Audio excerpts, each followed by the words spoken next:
Oke guys, welcome back to Daily Charting with Toshi, di mana kita akan daily chart your favorite cryptocurrencies. Oke, dalam 24 jam terakhir, cryptocurrency market kembali meningkat sebesar 4,72%. Jadi basically kemarin turun sekitar 4%-an, sekarang juga naik sekitar 4%-an lagi. Nah, kalau kita lihat sekarang market cap mencapai di 2,15 triliun US dollars.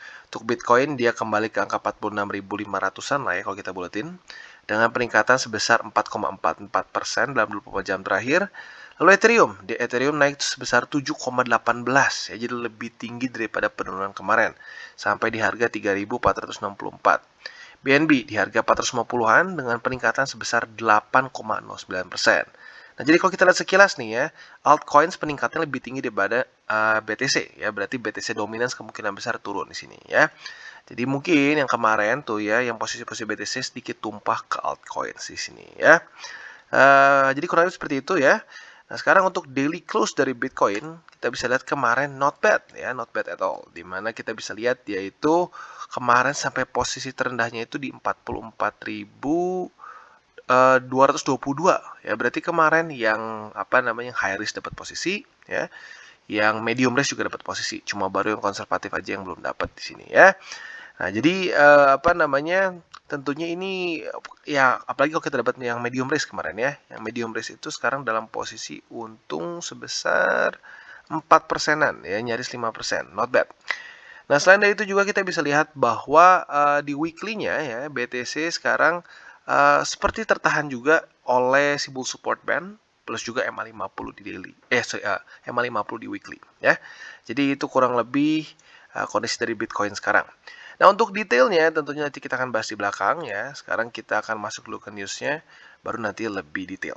Oke, dan kita masuk ke newsnya ya. Investor kripto siap-siap dikenakan PPN dan PPH tahun ini. Kita langsung ke newsnya. Nah, jadi pemerintah akan mengenakan pajak pertambahan nilai dalam tanda kurung PPN dan pajak penghasilan dalam tanda kurung PPH atas transaksi perdagangan aset kripto berdasarkan Undang-Undang Nomor 7 Tahun 2021 tentang harmonisasi peraturan perpajakan atau UU HPP ya. Nah, selain PPH juga akan dikenakan PPN, tapi kecil banget nanti. Nah, yang kecil itu kita sebut dengan besaran tertentu, kata Yoga kepada awak media pada Jumat lalu. Dia juga menambahkan bahwa tarif PPN final yang bakal dikenakan sebesar 0,1%. Jadi nggak terlalu besar ya. Nah, ini kita langsung dari quote dari Yon Arsal. Ya. Nah, dia mengatakan bahwa secara umum saya dapat sampaikan bahwa model transaksinya kurang lebih sama dengan model transaksi saham di bursa. Ya.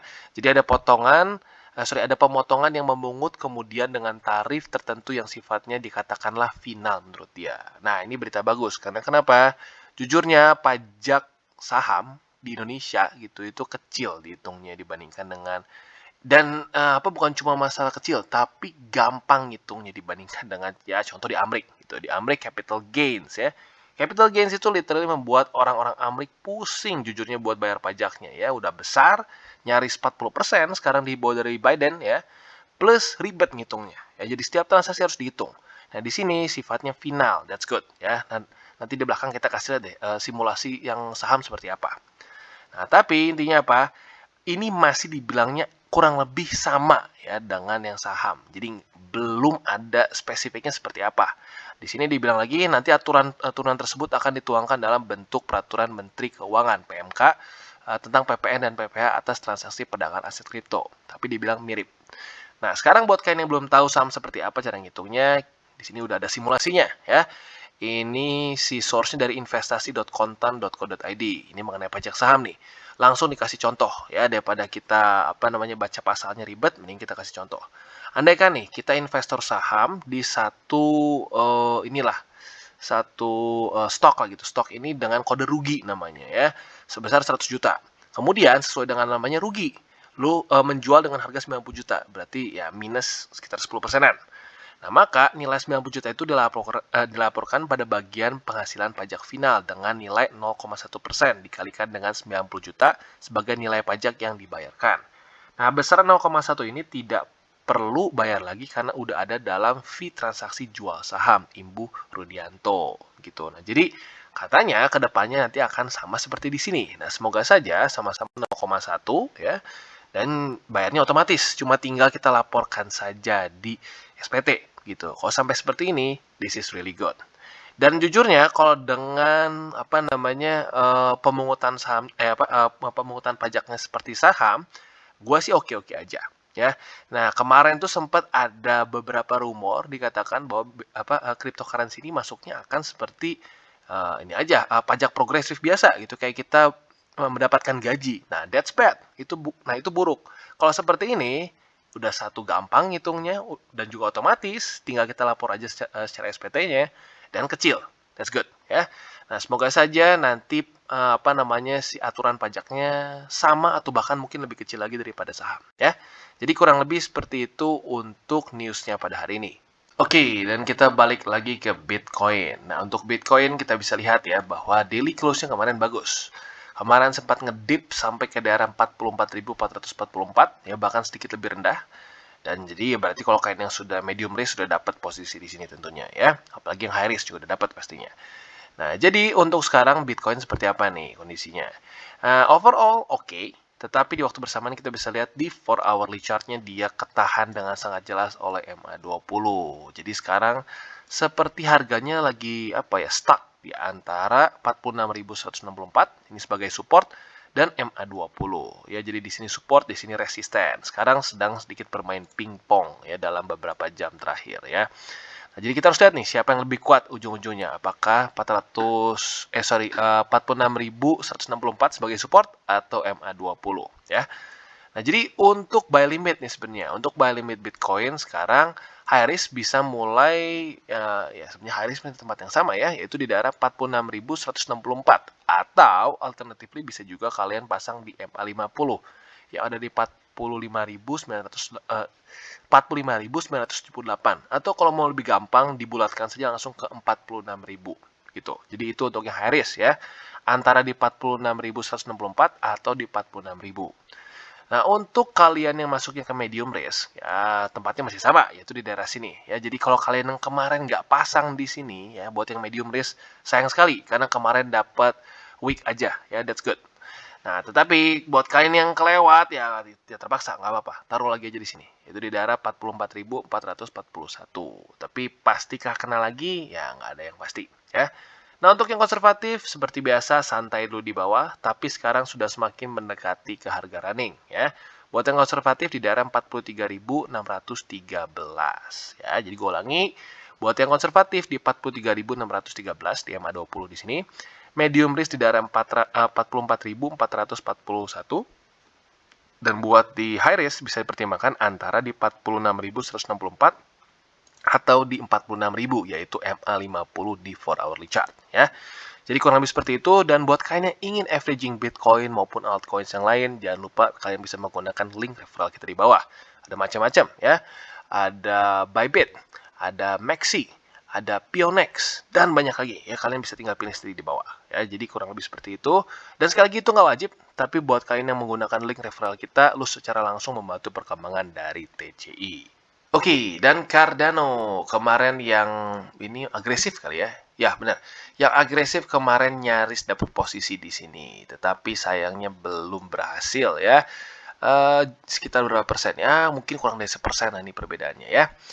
Nah, tapi untuk sekarang kita bisa lihat Cardano malah lanjut lagi ke atas kemarin ya, mendapatkan momentum karena Bitcoin ikutan rally.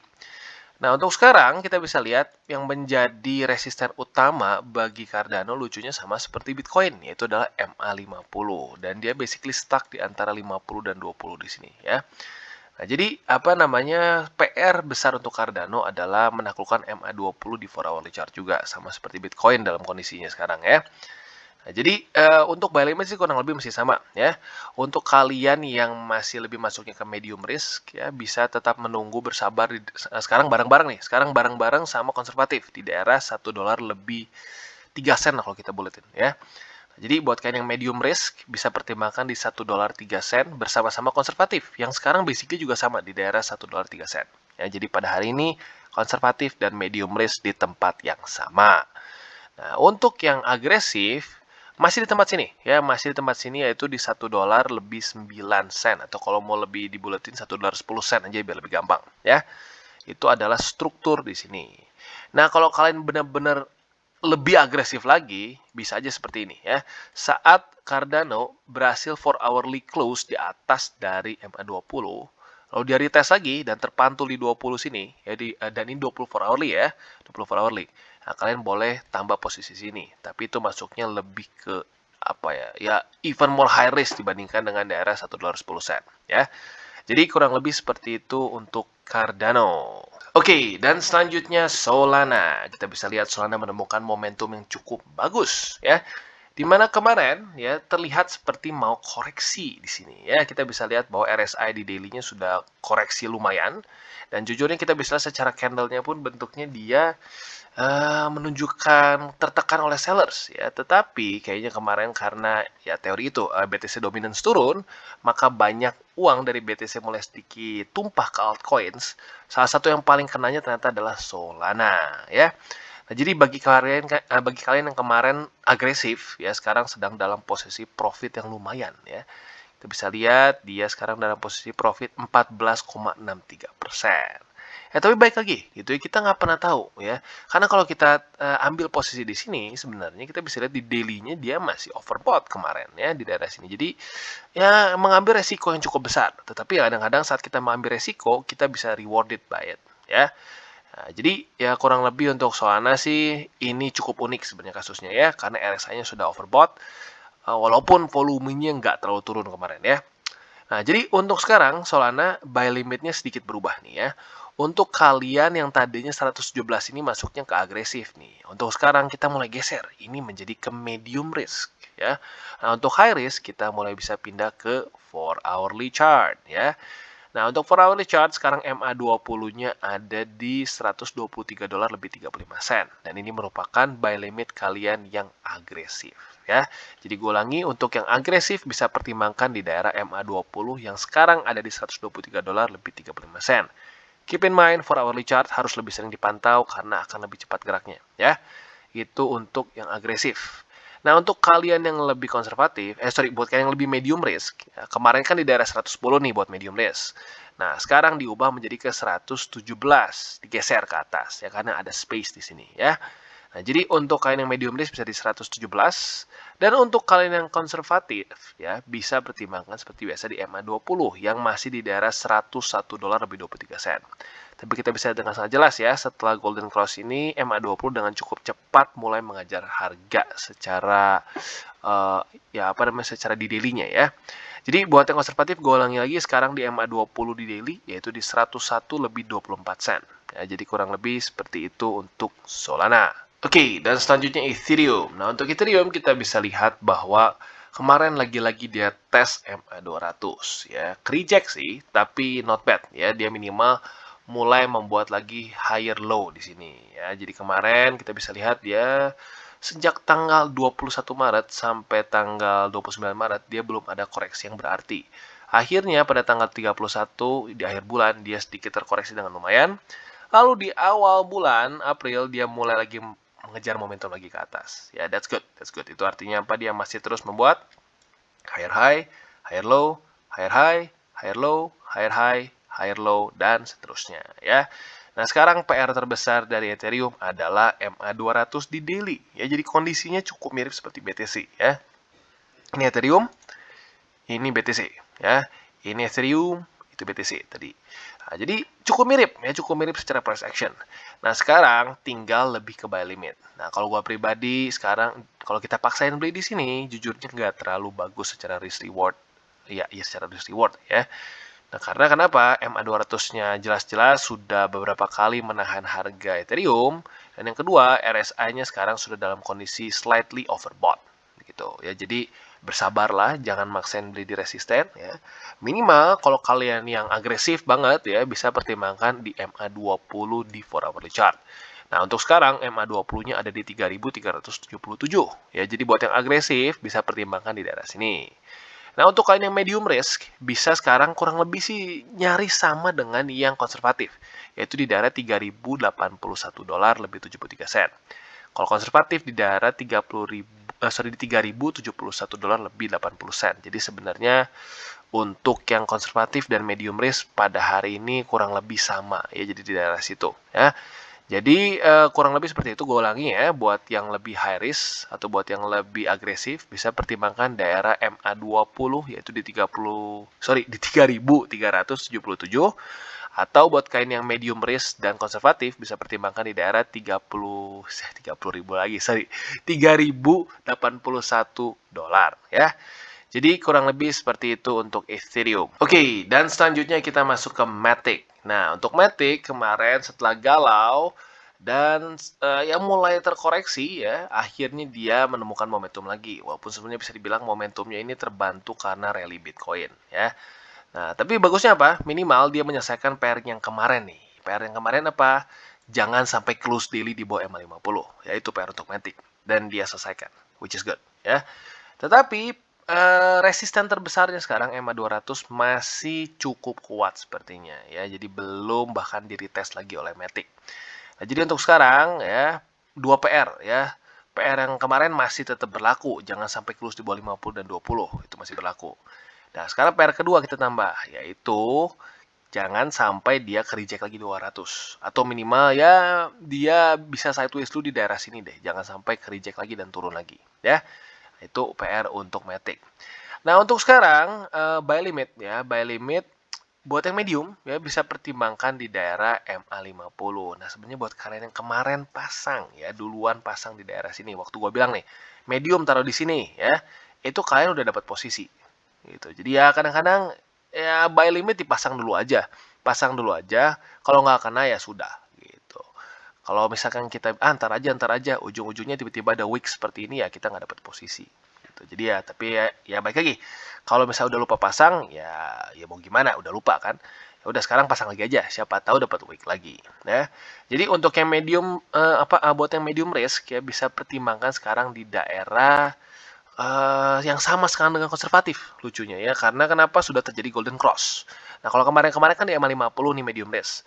Nah, sekarang kalian bersama-sama di tempat konservatif yaitu di daerah $1.56 which is di MA20 di daily ya.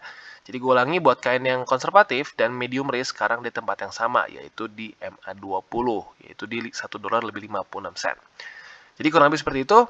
Buat yang agresif, bisa saja kalian pertimbangkan apabila dia terpantul di MA20 yang sekarang ada di $1.67 ya. Jadi kurang lebih seperti itu untuk Matic. Oke, dan selanjutnya BNB. Berita bagusnya apa? BNB kembali reclaim daerah 433. Di mana kemarin pada tanggal 31 Maret di akhir bulan dia sempat ngedrop di bawah situ ya. Dan kemarin kita bisa lihat cukup dramatis ya, dia sempat nge-retest daerah 410. Jadi bagi kemarin yang medium yang udah di sini, aduh sayang sekali, nyaris kena tapi enggak ya nyaris. Nah, jadi apa namanya untuk sekarang Binance atau BNB secara buy limitnya kurang lebih masih sama ya, still stands. Buat kalian yang agresif kemarin sekarang udah dapat posisi berarti ya, udah dapat posisi sekarang profit dalam kondisi sekitar 3,45% ya, nggak extremely big tapi not bad. Nah, buat yang medium risk, ya baik lagi belum kena ya. Dan masih terus bersabar di daerah 410 yang sekarang basically sama dengan konservatif. Bahkan konservatif sedikit lebih tinggi ya. Jadi basically sekarang yang medium risk bergabung dengan yang konservatif juga di sini ya. Yaitu di daerah 410 atau kalau mau lebih tepat di 520 di $411 ya. Jadi kurang lebih seperti itu untuk Binance. Gue ulangi lagi, buat yang agresif yang kemarin ya, mungkin sekarang bisa kalau buat yang kemarin lupa gitu ya, bisa pasang di daerah 433 ya. Dan buat kain yang lebih konservatif dan medium risk sekarang nyatu, yaitu di daerah $411 ya. Jadi kurang lebih seperti itu untuk BNB. Oke, dan selanjutnya Luna, yaitu adalah kripto yang paling bullish sekarang ya, bahkan mengalahi BTC, ETH, dan lain-lain ya. Dimana dia sekarang satu-satunya altcoins atau satu-satunya kripto yang malah menemukan new all time high ya. Nah, untuk sekarang kita bisa lihat ya, secara struktur Luna masih sangat-sangat kuat ya. Semua resisten yang kemarin sudah kita bahas sudah ketembus lagi, dan resisten tersebut sekarang berpotensi menjadi support ya. Nah, untuk sekarang kita bisa lihat kemarin lagi-lagi nyaris kena yang untuk medium risk ya. Jadi yang medium risk kan kita sudah kita bahas ya, sudah kita ubah. Tadinya $95 ini lebih ke high risk, tetapi kita geser karena harga Luna memang nggak kira-kira naiknya ya. Jadi kurang lebih masih sama ya buat kalian yang di medium risk dan konservatif. Sekarang sudah daerah yang sama, percis bahkan kurang lebih ya, yaitu di $95 lebih 90 sen. Jadi gue ulangi lagi, untuk kalian yang konservatif dan medium risk sekarang nyatu di tempat yang sama, yaitu di $95 lebih 90 sen. Nah, untuk yang agresif kemarin harusnya udah dapat posisi ya, yaitu di MA50.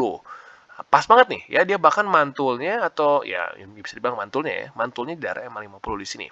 Jadi bagi kemarin yang kalian agresif ya, sekarang sudah profit berapa persen ya, kita iseng hitung. Sekarang sudah profit sebesar 9,2%. Not bad at all. Nah, buat kalian yang kemarin agresif dan lupa pasang atau lupa nonton DCWT ya, bisa pertimbangkan sekarang MA50 yang ada di $99 lebih 6 sen ya. Jadi kurang lebih seperti itu. Agresif di $99 lebih 6 sen di MA50. Lalu buat yang konservatif dan medium risk di waktu bersamaan ya, kalian nyatu sekarang di satu daerah yaitu $95 lebih $95 lebih 90 sen ya. Jadi kurang lebih seperti itu untuk Luna. Oke guys, jadi itu adalah akhir dari segmen DCWT kita pada hari ini. Dan jangan lupa bagi kalian yang merasakan manfaat dari segmen ini, jangan lupa untuk share ke teman-teman kalian.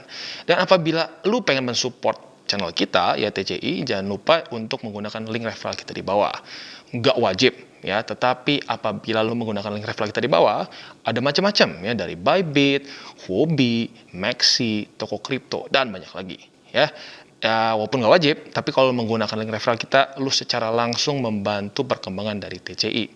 Dan satu lagi, jangan lupa juga untuk join Telegram group kita, di mana kita bisa ngobrol-ngobrol santai mengenai dunia cryptocurrency secara dua arah. So, jangan lupa untuk like, subscribe, klik the bell icon, and see you on the next video.